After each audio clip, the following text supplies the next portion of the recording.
नमस्कार, प्रवास साक्षी के खास कार्यक्रम चाय पर समीक्षा में आप सभी का स्वागत है। मैं हूं आपके साथ अंकित सिंह और हमेशा की तरह इस कार्यक्रम में मौजूद हैं हमारे संपादक नीरज कुमार दुबे जी। सर, आपका बहुत स्वागत है। धन्यवाद और अंकित जी। चाय पे समीक्षा कार्यक्रम हम ऐसे समय में कर रहे हैं जब देश में नए सरकार का गठन हो रहा है और प्रधानमंत्री के रूप में एक बार फिर से नरेंद्र मोदी शपथ लेने जा रहे हैं। उन्हें एनडीए के जो सांसदों की बैठक थी उसमें नेता चुन लिया गया है। पहले एक अलग बैठक हुई थी जिसमें एनडीए के प्रमुख नेता शामिल हुए थे, उसमें भी उन्हें नेता चुन लिया गया था। तो ऐसे में ट्रिपल एन काफी मायने रखता है इस वक्त अगर देखा जाए। नरेंद्र, नायडू और नीतीश, जी कई तरह की आशंकाएं, अफवाहें पिछले दिनों हमने देखा कि ये डील हो रही है, वो डील हो रही है। इसके अलावा ये भी था कि ये सरकार कितने दिनों तक चलेगी। लेकिन जिस तरीके से जब एनडीए का नेता चुना गया, जिस तरीके से नायडू हो, नीतीश हो, सबने अपना संबोधन दिया, पीएम मोदी ने भी जो संबोधन दिया, उसके बाद क्या सिनेरियो निकल के आया, किस तरीके का संदेश देने की कोशिश की गई? देखिए, एक तो सबसे पहली बात तो जो लोग सरकार के स्थायी है या हम्म। अस्थायी है इसको लेकर चर्चाएं कर रहे हैं, तो उनको पहली बात समझनी होगी कि एनडीए की जो सरकार है उसको स्पष्ट जनादेश मिला है। बिल्कुल। और हम बार बार ये बता चुके हैं अपने कार्यक्रमों के हिसाब से भी कि जो अगर चंद्रबाबू नायडू और नीतीश कुमार दोनों के सामने इस समय परिस्थितियां ऐसी नहीं है कि वो दूसरे पक्ष की ओर चले जाएं, और अगर वो चले भी जाते हैं तो भी बीजेपी को 7-8 का ही मैनेज करना है, तो वो आराम से कोई भी दल मैनेज कर सकता है। हमको याद रखना चाहिए कि 2004 में जब यूपी की सरकार बनी थी, तब कांग्रेस के पास तो इतने भी नंबर नहीं थे, लेकिन 5 साल मनमोहन सरकार चली थी। वो सरकार कैसे चली थी वो एक अलग विषय है, लेकिन ये जो इससे एक चीज़ स्पष्ट होती है कि सरकार गठबंधन की भले है, लेकिन स्थायी रहेगी, तो भारत में कोई राजनीतिक अस्थिरता नहीं आई है।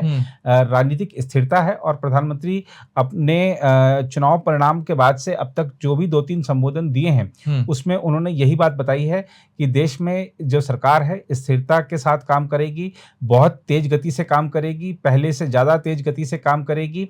भारत का जो विकसित देश बनने का जो संकल्प है उसको आगे बढ़ाएगी, और खास तौर पर सर्वसम्मति से आगे चलेगी। तो ये जो गठबंधन सरकार में जो सर्वसम्मति की अनिवार्यता है उसको प्रधानमंत्री बार बार रेखांकित कर रहे हैं। इसका मतलब यही है कि अब वो अपने जो साथी दल हैं उनको साथ लेकर चलेंगे, और साथी दलों ने एनडीए की जो संसदीय दल की बैठक थी उसमें जिस तरीके से समर्थन दिया है प्रधानमंत्री को, चाहे नीतीश कुमार ने कहा कि अब हम सब दिन आपके साथ रहेंगे, चाहे चंद्रबाबू नायडू ने कहा हो कि भारत को सही समय पर सही नेता मिला है, तो ये जो बयान है वो दर्शा रहे हैं कि एनडीए के सहयोगी दलों का पूर्ण समर्थन प्रधानमंत्री नरेंद्र मोदी को है, और नरेंद्र मोदी जिस तरीके से सरकार चला रहे हैं उस नाते उनको भारत में भी अच्छा खासा समर्थन है।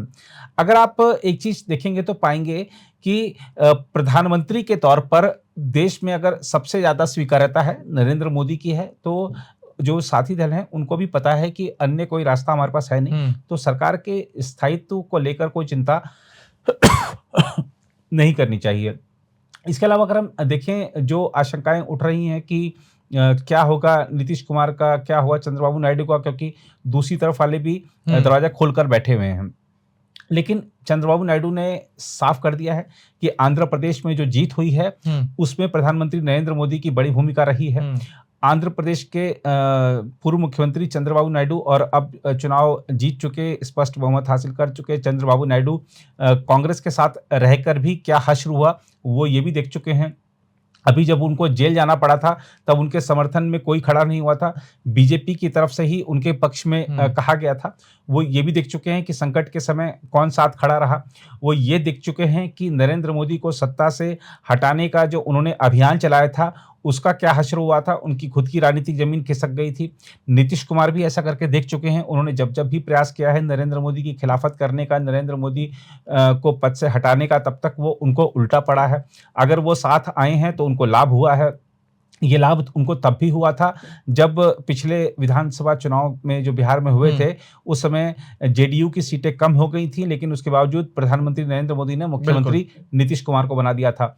तो नीतीश कुमार भी अब सब जगह का एक तरह से कहते हैं ना कि पानी चख चुके हैं, वो पानी टेस्ट करके आ चुके हैं, घाट घाट का पानी पी चुके हैं।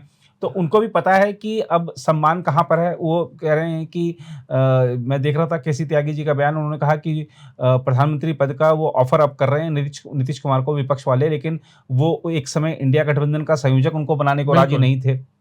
तो ये तब दिखाता उन है लोगों ने मान लिया कि इनका मन था कि संयोजक बनना बनना चाहिए। था, हाँ, वही। हालाँकि उस समय नीतीश कुमार बार-बार इनकार कर रहे थे कि हमको कोई पद नहीं चाहिए, लेकिन ये चीज़ जब केसी त्यागी ने कहा है तो ये बात सामने आ गई है। हुँ, तो ये सब चीज़ें दिखा रही हैं कि, और एक सबसे बड़ी चीज़ होती है विचारधारा। हुँ, नीतीश कुमार, मुझे लगता है कि उनके जो विचार हैं वहाँ पे मेल नहीं खाते थे। वहाँ पर जो तमाम जो गठबंधन के हुँ, घटक थे, हमने देखा था कि डीएमके से उनकी बहस हो गई थी हिंदी बिल्कुल। हिंदी भाषा को लेकर, और भी तमाम तरह के मुद्दे थे, तो विचार कहीं हिंदू न कहीं देवी-देवताओं को लेकर वो खुले तौर पर नहीं चाहते हैं कि राजनीति हो। नीतीश जी। कुमार ये शुरू से मानते रहे जी, हैं। तो ये एक वहाँ पर इस खासतौर पे डीएमके ने जो हुँ, सनातन विरोधी बयान दिए थे, उसको हुँ, लेकर भी नीतीश कुमार उसके खफ़ा थे। उसको खफ़ा तो थे। ये सब चीज़ें थी, विचार मेल नहीं खाते थे। चंद्रबाबू नायडू देख चुके हैं कि वहाँ पर रहकर हमको क्या मिला, यहाँ पर रहकर हमको क्या मिला। 2014 का जो चुनाव था, वो भी चंद्रबाबू नायडू बीजेपी के साथ रहकर ही हुँ, लड़े थे और वो जीते थे। साथ छोड़ा तो वो पब्लिक ने भी उनका साथ छोड़ दिया था। तो दिखाता है कि किस हुँ, तरीके से जो आंध्र प्रदेश के नतीजे हैं और बिहार की राजनीति में भी बड़े राजनीतिक फैसले होने हैं। आप देखिए कि वहाँ पर बिहार में विधानसभा चुनाव तो चलिए हैं ही, जब भी निर्धारित समय हुँ, पर होंगे, लेकिन बार-बार मांग उठती रही है कि पहले से चुनाव करा लिए जाएँ। बिल्कुल। तो पहले चुनाव कराते हैं तो एनडीए के में रहकर ही नीतीश कुमार मैदान में जाएँगे तो लेकिन शायद एक उनको सवाल ये भी है ना कि अब बड़ा पहले फ़ायदा हो। चुनाव क्यों? अब तो नीतीश कुमार के पास भी एक रिमोट चली गई है। जी, अब बिल्कुल। पहले चुनाव का कोई फ़ायदा तो है नहीं हाँ, उनके लिए बिल्कुल, भी। बिल्कुल पहला चुनाव का कोई फ़ायदा नहीं है, और ख़ास तौर पे जब अब नीतीश कुमार के पास ये है कि वो गठबंधन सरकार में रहने के दौरान केंद्र से विशेष राज्य का दर्जा भी ले सकते हैं या कोई हाँ, स्पेशल पैकेज ले सकते हैं। अपने ज़्यादा मंत्रियों को केंद्र में समायोजित कर सकते हैं, मनचाहा मंत्रालय ले सकते हैं, तो तमाम उनके पास ऑप्शन है, तो वो भी नहीं चाहेंगे कि चुनाव हुँ, अभी हो। और चुनाव जब भी पहले कराए गए हैं, उसका कह सकते हैं कि दुष्परिणाम उस दल को कहीं न कहीं भुगतना पड़ा है। आप उनको ले लीजिए, जो टीआरएस के नेता थे, जो बीआरएस इन्होंने पार्टी बनाई, उन्होंने ठीक हुँ, है, एक बार तो विधानसभा चुनाव पहले कराने का आनंद ले लिया, वो सरकार अब उनकी बन गई, लेकिन दोबारा उन्होंने जब पार्टी का नाम बदला, तो अब वो ना विधानसभा में रहे, ना लोकसभा में, तो हुँ, उनका बुरा हश्र हुआ। तो ऐसे बहुत सारे उदाहरण हैं। अटल जी ने पहले करा दिया था लोकसभा चुनाव, सरकार चली गई। तो वो लोग विधानसभा चुनाव पहले कराएँ, अगर मान लीजिए हुँ, कि वन नेशन वन इलेक्शन होने जा रहा है, तो आप पहले करा लीजिए। जिन हुँ, राज्यों में अभी जल्द ही विधानसभा के कार्यकाल खत्म होने वाले हैं, हुँ, या जो भी फ़ॉर्मूला निकलता है, तब तो चीज़ समझ में आती है, लेकिन अनावश्यक रूप से आप किसी विधानसभा का कार्यकाल समाप्त कर दें, वो ठीक नहीं है लोकतंत्र बिल्कुल। में। लेकिन एक सवाल और है सर, क्योंकि आपने जिस तरीके से बातें कही, लेकिन अब सवाल उठने लगे हैं। अभी शपथ ग्रहण नहीं हुआ है, आज शपथ ग्रहण होगा। लेकिन अब सवाल उठ रहे हैं कि अग्निवीर योजना का क्या होगा? जिस तरीके से जदयू ने कहा कि इसकी समीक्षा होनी चाहिए। यूसीसी का क्या होगा? जो माना जा रहा था कि ये इस कार्यकाल में नरेंद्र मोदी सरकार की ओर से लाया जा सकता है। इसके अलावा चंद्रबाबू नायडू कह रहे हैं कि हम 4% जो आरक्षण है मुसलमानों का, वो देने का जो हमने किया है, उस पे हम अड़े रहेंगे। जबकि भाजपा इसके खिलाफ लगातार चुनाव में रही है। तो इसका क्या होगा? देखिए, आपने 2-3 विषय कहे, तो पहले अगर हुँ, अग्निवीर की हम बात करें, तो अग्निवीर में अगर हम बात करते हैं, हुँ। जेडीयू ने डिमांड करी है। ऑफ़िशियली तो डिमांड नहीं कर सकती, क्योंकि बयान के रूप में आई है हुँ। केसी त्यागी की। अब वो लेकिन वो उनकी नीतीश ओर से कुमार, ये भी हाँ, कहा जा रहा है संकेत कि हम दिया गया इसे है। हटाने के लिए नहीं बोल रहे हैं, हम जी, समीक्षा के लिए बोल हाँ, रहे हैं। तो एक तो पहली बात ये है कि सेना को लेकर कोई राजनीति होनी नहीं चाहिए, हुँ, पहली बात तो सबसे यही है।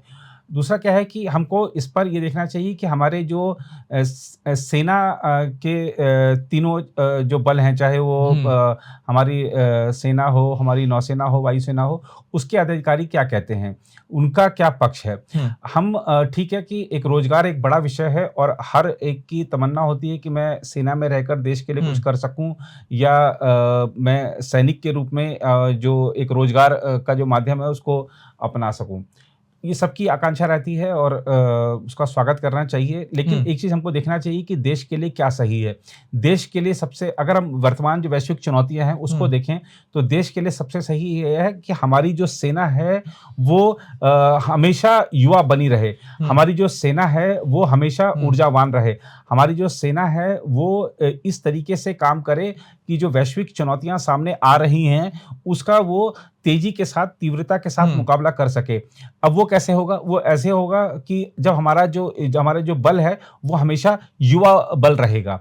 उसके लिए ये जो अग्निवीर योजना लाई गई थी, जो लोग अग्निवीर योजना को ठीक से नहीं समझ पाए हैं या उसकी बारीकियों को नहीं समझ पाए हैं, वही इस तरीके की बातें करते हैं। वो सिर्फ़ उसको एक रोज़गार के माध्यम के रूप में देखते हैं कि हमको 60 साल तक हमारी जो सैलरी का या उसके बाद हमारी एक पेंशन का जुगाड़ हो जाए।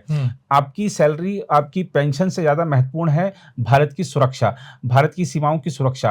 तो भारत की सीमाओं की सुरक्षा और दुश्मन को जवाब कैसे दिया जा सकता है, वो तब दिया जा सकता है जब हमारे जो बल हैं वो संसाधनों से युक्त हों, हमारा जो बल है वो युवा हो और हमारे बल के पास पूरा का पूरा प्रशिक्षण हो चुनौतियों का सामना करने का। तो हमारी जो अग्निवीर योजना है, इसमें आप जानते हैं कि सभी को 4 साल में रिटायर नहीं किया जा रहा है। जो योजना है उसके मुताबिक 25% को आगे कंटिन्यू किया जाता है और बाकियों के लिए भी ऐसा नहीं है कि उनको सड़क पर छोड़ दिया गया है, उनको तमाम तरह की सुविधाएं और 21-22 साल में आप देखिए कि अगर उस व्यक्ति 10% उनको विभिन्न जो पुलिस है वहां पे दिया गया है, पैरामिलिट्री में 10% का आरक्षण है। इसके अलावा अच्छे शैक्षणिक संस्थानों में आपको एडमिशन लेना है, वहां भी 10% का आरक्षण जी। और बहुत सारी कंपनियों ने कहा है कि हम आपको अपने पास रखेंगे क्योंकि आप एक प्रशिक्षित बल हैं। बिल्कुल। तो आप कंपनियों को भी ये आवश्यकता होती है। दूसरा, आप देखिए कि जब 21-22 साल में जब भी उनकी जो उम्र है उसमें जब वो रिटायर हो रहा है अग्निवीर बन के, अगर मान लीजिए आप रिटायर हो रहे हैं, तो आप ये देखिए कि आपके पास उस समय एक अच्छी खासी रकम है। उस रकम से आप अपना कुछ व्यापार भी शुरू कर सकते हैं। आज की तारीख में कौन से युवा को कॉलेज छोड़ने के बाद 2-3-4 साल में 20-21 लाख रुपया मिल जाता है? नहीं मिलता है ना। तो ये दिखाता है कि कोई जो हमारे जो बल हैं उनको हमने 4 साल यूज़ किया, उसके बाद उनको सड़क पर रख दिया, ऐसी स्थिति नहीं है। स्थिति ये है कि उनको प्रशिक्षित किया गया, देश हित में उनका उपयोग किया गया और उसके बाद उनके भविष्य की चिंता भी की गई है। तो ये कह देना कि भाई अग्निवीर योजना को खत्म कर दिया जाए, ये गलत है। इस तरीके की बात सेना को राजनीति में नहीं लाना चाहिए। बहुत सोच समझकर योजना बनाई गई है। फिर भी इस पर अंतिम जो फैसला है, मुझे लगता है कि तीनों बलों के अधिकारियों की बात सुननी चाहिए। सीडीएस क्या कह रहे हैं उनकी बात सुननी चाहिए। नेताओं से ज्यादा वही बता पाएंगे देश के हित के लिए क्या है। लेकिन खैर उसने खत्म करने की बात नहीं कही। नहीं, राहुल गांधी ने ये बात कही थी। कांग्रेस ने वादा किया था कि हम वादा किया था, सरकार में तो नहीं आई और वो बाकी और बात करेंगे, लेकिन उसने समीक्षा की बात की गई है जदयू की ओर से। लेकिन कांग्रेस तो जिसने कहती है कि हम खत्म कर देंगे आते के साथ ही।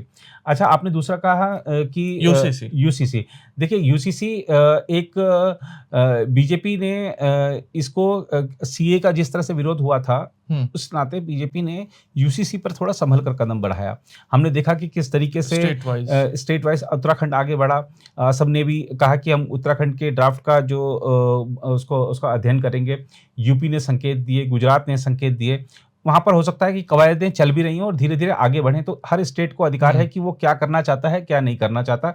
उस स्टेट ने क्या किया, उसका असर केंद्र की राजनीति पर नहीं पड़ेगा क्योंकि केंद्र ने कोई कदम उठाया नहीं है अब तक। एक यूसीसी पर ये ठीक है कि विधि आयोग ने लोगों के सुझाव लिए थे और उस सुझाव का संकलन करके विधि आयोग ने सरकार को क्या सुझाव दिए हैं या आगे क्या हुआ है, इस पर अब सरकार से आगे प्रश्न पूछा जाएगा संसद में, तो संसद में जवाब देगी। हो सकता है सरकार ही अपनी तरफ से इस पर कोई बयान दे।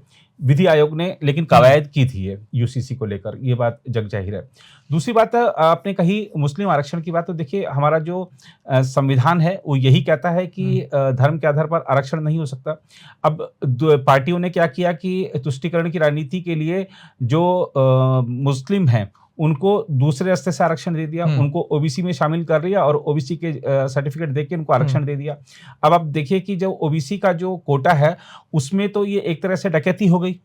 जो ओबीसी समुदाय है उनके साथ डकैती हो गई, उनका हक मार लिया गया क्योंकि उनको जो पूरा का पूरा मिलता, आपने उसमें मुस्लिमों को भी लाके आधा या जितना भी उनको 4% दिया, 5% दिया, जिस भी राज्य ने जितना दिया उतना दे दिया, तो उनके हक पर डकैती हो गई ना, जो गलत है। धर्म के आधार पर आरक्षण होना नहीं चाहिए और धर्म के आधार पर आरक्षण किसी भी तरीके से घुमा फिरा कर भी नहीं देना चाहिए। लेकिन अब सरकार गठबंधन की है तो क्या करें। तो अब यहाँ पर हम कह सकते हैं कि जो आंध्र प्रदेश के आपने जिक्र किया है, उन्होंने कहा है कि हम 4% प्रदर्शन जारी रखेंगे तो वो जारी रखेंगे। कर्नाटका में हमने देखा था कि किस तरीके से बीजेपी की सरकार गई और वो उसको वापस ले आए। बिल्कुल। बीजेपी ने जब वहां पर कर्नाटक में विधानसभा चुनाव से पहले आरक्षण खत्म किया था, तब भी मामला कोर्ट में चला गया था। तो ऐसा नहीं है कि वहां पर ये खारिज हो गया था मामला, उनको स्टे लग गया था, तो उनको तब भी मिल रहा था। और बहुत सारी राज्य सरकारों ने ये काम किए हैं। मैं आपको याद दिलाना चाहूंगा, चुनाव के दौरान तेजस्वी यादव का ट्वीट आया था, उन्होंने तो ये भी दावा किया था कि गुजरात में भी इस तरीके का आरक्षण दिया जा रहा है। तो ये जो आरक्षण है, ये अलग अलग राज्यों की परिस्थितियां, वहां पर मुस्लिमों की क्या हैं, क्या सामाजिक आर्थिक उनके परिस्थितियां हैं, राज्य सरकार के जो राजनीतिक हित हैं वो किसमें सदते हैं, तो तमाम चीजों पर गौर करते हुए विभिन्न राज्यों ने ये काम किया है। लेकिन ये काम गलत है। अब अगर आंध्र प्रदेश जारी रखेगा तो और भी राज्य जारी रखेंगे, देखना होगा कि, लेकिन ये गलत है। और गठबंधन की राजनीति की कुछ बाध्यताएं हैं, लेकिन लोकतंत्र है, लोकतंत्र नंबर गेम से चलता है। और लेकिन एक चीज है कि हमारा संविधान इसके खिलाफ है, धर्म के आरक्षण के खिलाफ, और किसी भी समुदाय जिसको आरक्षण मिला हुआ है उसके हक में डकैती नहीं होनी चाहिए। बिल्कुल। आखिरी में सर, कांग्रेस को किस बात की खुशी है? क्या लगातार तीसरे चुनाव में 100 से ऊपर का आंकड़ा पार नहीं हुआ, इसकी खुशी है, या कांग्रेस को वो पैसे नहीं देने पड़ेंगे जिनके लिए महिलाएं 5 तारीख से ही उनके कार्यालयों में आ रही है 8500 रुपए लेने के लिए जी, या फिर कांग्रेस को इस बात की खुशी है कि राहुल गांधी दोनों सीट से जीत गए? मतलब कांग्रेस को किस बात की खुशी है? जिस तरीके से उसके नेताओं की प्रतिक्रियाएं आ रही हैं, जिस तरीके से नेताओं का आत्मविश्वास देखने को मिल रहा है, और थोड़ा उसमें और थोड़ा मिक्स कर लीजिए कुछ चीजें, तो लग रहा है कि कांग्रेस अब वो 99 की पार्टी नहीं है, कांग्रेस 272 की पार्टी है, और बस राहुल गांधी पीएम पद की शपथ लेने जा रहे हैं, ऐसा लग रहा है। देखिए, वो जो खुशी है वो कांग्रेस की स्वाभाविक है। वो स्वाभाविक इसलिए है क्योंकि अगर कोई छात्र जिसके फेल होने की संभावनाएं व्यक्त की जा रही थी, वो खुद भी मानकर चल रहा था कि शायद बार-बार फेल हो जाऊंगा, होता भी है। प्रधानमंत्री कह रहे थे बार बार आप रिलॉन्च करते हो, लेकिन वो लॉन्च नहीं हो पाएगा सही तरीके से। और आपने देखा होगा कि ममता बनर्जी ने कहा था कि ये तो 40 सीटों पर भी अगर आ जाएं और मैं बंगाल में तुमको 0 पर समेट दूंगी, 40 सीटें अगर ये लोकसभा की जीत जाएं तो बड़ी बात होगी। तो जब ऐसी आशंकाएं आपके साथी दल भी व्यक्त कर रहे हों, उस समय अगर आप 100 के आंकड़े के आसपास पहुंच जाएं, तो ये दिखाता है कि जैसा हमने कहा कि जो जिस बच्चे की फेल होने की भविष्यवाणियां की जा रही हों, अगर वो अगली कक्षा में चला जाता है, पास हो जाता है, तो खुशी स्वाभाविक है। मुझे ध्यान आता है कि और इस खुशी को लोग तमाम तरीके से सेलिब्रेट करते हैं। मुझे ध्यान आता है महाराष्ट्र में एक युवक था, उसने 10वीं पास करी तो उसने अपना बहुत बड़ा पोस्टर लगवाया और उसमें उन्होंने वो शायद 10वीं में से शायद 3-4 बार के प्रयास में पास हुए होंगे। तो उन्होंने जो पोस्टर लगवाया था उसमें उन्होंने अपना जो अंक प्रतिशत है वो भी दिया था।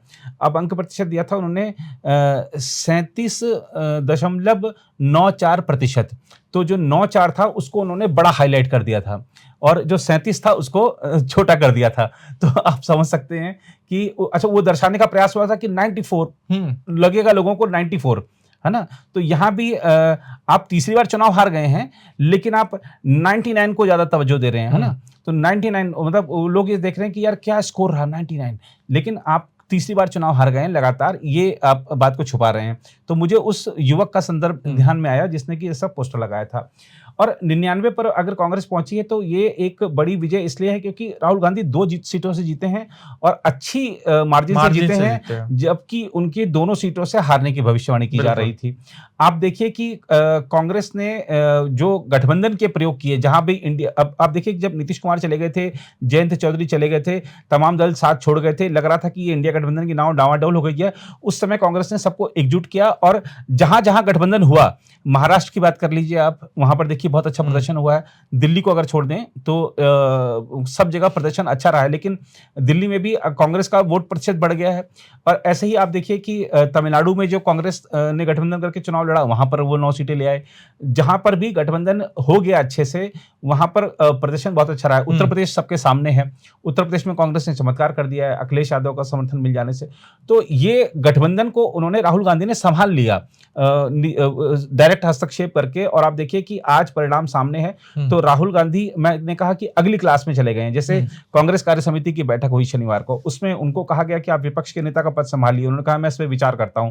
तो अब अगर वो विपक्ष का नेता पद संभाल लेते हैं तो जाहिर सी बात है कि वो अभी संसद में उनके नहीं आने की चर्चा होती थी ज्यादा, अब वो विपक्ष के नेता बन जाएंगे अगर, तो आप सीधी टक्कर उनकी प्रधानमंत्री नरेंद्र मोदी से होगी। से सीधे जी वहां मिलेगा। जी। तो अब सीधा आमने सामने की टक्कर होगी, बहस दोनों की होगी। और राहुल गांधी जब सीधा भिड़ेंगे नरेंद्र मोदी से, अभी तक ये कहा जाता था कि नरेंद्र मोदी जितना बड़ा राजनीतिक व्यक्तित्व किसी का नहीं है, उनके कद के आसपास कुछ नहीं है, उनके उनको कोई हरा नहीं सकता, कोई चैलेंज नहीं कर सकता, वो अजय हैं। लेकिन राहुल गांधी जब सामने होंगे, राहुल गांधी ये कहते थे कि मैंने ये बोल दिया है और नरेंद्र मोदी इसका जवाब नहीं देंगे, लेकिन विपक्ष के नेता अगर बोलेंगे तो प्रधानमंत्री को जवाब देना पड़ेगा। तो अब आमने सामने की जब टक्कर होगी तो राहुल गांधी उस के करीब पहुंचेंगे, नरेंद्र मोदी के व्यक्तित्व के करीब पहुंचेंगे। हो सकता है कि आज वो विपक्ष के नेता बने हैं, हो सकता है कि कल को लोकतंत्र है, किसी का भी नंबर आ सकता है, हो सकता है उनका नंबर प्रधानमंत्री पद के लिए लग जाए, युवा हैं, समय है उनके पास। तो ये अब और खासतौर पे सोनिया गांधी को जिस तरह से निराशा हो रही थी अपने ही बेटे से, तो उम्मीदें जग गई हैं कि बेटे का भविष्य अच्छा भी हो सकता है, बेटा कुछ कर लेगा, बेटा कुछ कर लेगा, है ना। तो ये खुशी स्वाभाविक है। अच्छा, और क्या होता है कि अभी तक अगर हम देखें कि किस तरीके से जब मल्लिकार्जुन खड़गे को कांग्रेस अध्यक्ष बनाया गया था, उस समय यह था कि गांधी परिवार से बाहर का ही कोई व्यक्ति अब पार्टी को चला पाएगा, ये गांधी परिवार के बस की कुछ नहीं रहा, है ना। तो लेकिन अब लोगों में ये उम्मीद जग गई कि नहीं राहुल गांधी चमत्कार कर सकते हैं, तो सब में खुशी की लहर है। तो ये कुल मिलाकर कह सकते हैं कि जिस घर में, मतलब कह सकते हैं कि दिए में तेल तक नहीं था, अब वहां पर जनरेटर लग गया है, तो वो खुशी स्वाभाविक है, लोग डांस कर रहे हैं डीजे पे। बिल्कुल। और वो महिलाओं का क्या होगा? हाँ, वो वेट कर रही हैं। देखिए वो तो देखिए पूरा चुनाव, क्योंकि हमने भी कवर किया था देश भर की यात्रा करके, हमने देखा था कि किस तरीके से लोगों को वादे किए जा रहे थे। वो पंपलेट जो था ना, वो उसमें वो होता था कि उस इलाके के कैंडिडेट का फोटो और ये जो वादे हैं ना, ये वादे पूरे हो जाएंगे, आपको पैसे, ये सब चीजें मिल जाएंगी। और इन्होंने जब वो कहा ना कि खटाखट खटाखट फटाफट फटाफट, तो लोगों की ये क्या मार्केटिंग गुरु जो थे उन्होंने को खटाखट फटाफट लाइन लिख के दी, इन्होंने बोलना शुरू किया। लोगों को लगा कि यार अब आजकल तो पैसे तुरंत आते हैं। जब देखा कि 4 तारीख को परिणाम हो गए, 5 तारीख तक सुबह तक क्रेडिट नहीं हुआ, तो लोग कार्यालय पहुंचना शुरू हो गए। लेकिन अब इससे ये झूठ की राजनीति होती है, मुझे लगता है इसका पर्दाफाश होगा और शायद आने वाले वक्त की राजनीति भी बदलेगी। चलिए, तो ये था इस सप्ताह का चाय पर समीक्षा कार्यक्रम, और सबकी निगाहें मोदी कैबिनेट पर, मोदी के शपथ ग्रहण पर है, और हम भी लगातार इसके बारे में आपको जानकारी देते रहेंगे। इसके लिए आपको हमारा YouTube चैनल जो है उसको सब्सक्राइब करना पड़ेगा। साथ ही साथ हमारे वेबसाइट www.prabhasaakshi.com पर आप जाकर खबरें पढ़ सकते हैं। तो आज के चाय पर समीक्षा कार्यक्रम में मुझे यानी अंकित सिंह और प्रभा साक्षी के संपादक नीरज कुमार दुबे को दीजिए इजाजत। नमस्कार। अगर आप भी लेना चाहते हैं देश दुनिया की तमाम जानकारी, तो आज ही सब्सक्राइब करें हमारे चैनल को। साथ ही नीचे दिए बेल आइकन को जरूर दबाएं ताकि हर अपडेट आप तक पहुंच सके।